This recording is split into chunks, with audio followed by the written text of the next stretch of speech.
Welcome back to Good Day State Line. So much of our events have moved online in the wake of the coronavirus pandemic, but that's not always a bad thing. Lori's here from the Winnebago County Health Department to tell us about an upcoming online event we can all be a part of. Good morning, Lori. Good morning. How are you? I'm doing well, thanks. So tell me what you do with the Winnebago County Health Department. Well, I'm actually with Children's Home and Aid. Okay. But we partner with the health department through the Winnebago County Trauma Informed Community Initiative.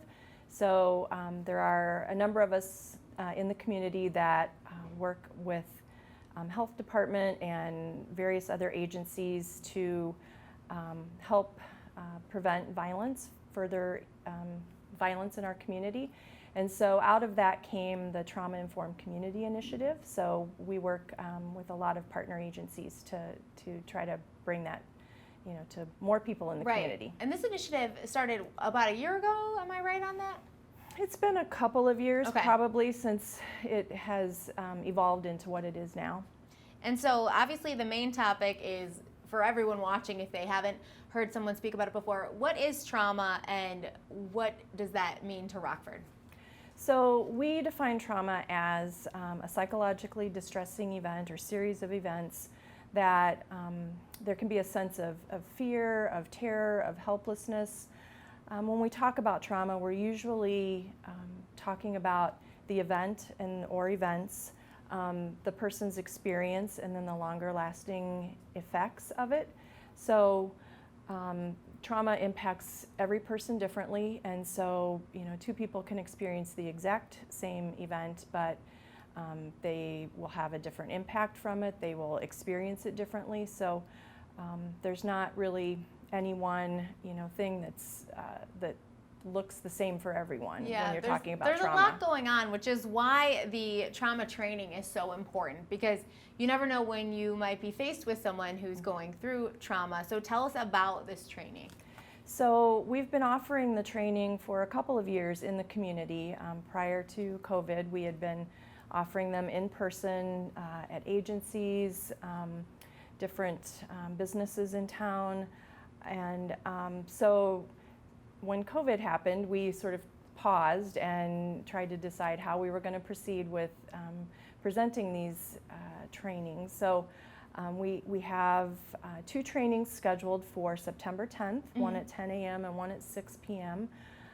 People will need to register ahead of time because they're going to be virtual, and a link will be sent via email so that people can participate. And this is kind of a good opportunity. That's what I was saying when we started talking. Being able to do this online might be opening it up to more people who wouldn't necessarily be able to sign up for a class taking place at 10 a.m. Correct, yes. And previously we had really been working more specifically with businesses, agencies, hospitals, but this really gives us an opportunity to reach more people. And we've had people reach out through the Facebook page, through the email address, but being able to set a couple of dates and say anybody's welcome, this is a good opportunity. I love that. So why is the training so important? Well, we want to be able to educate the community about trauma and the impact that it has. We want to be able to help people go from thinking what's wrong with you to what's happened to you whenever they encounter somebody who might have experienced trauma. In our community there's domestic violence and children involved in the child welfare system, bullying, homelessness. The pandemic has been traumatic for a lot of people.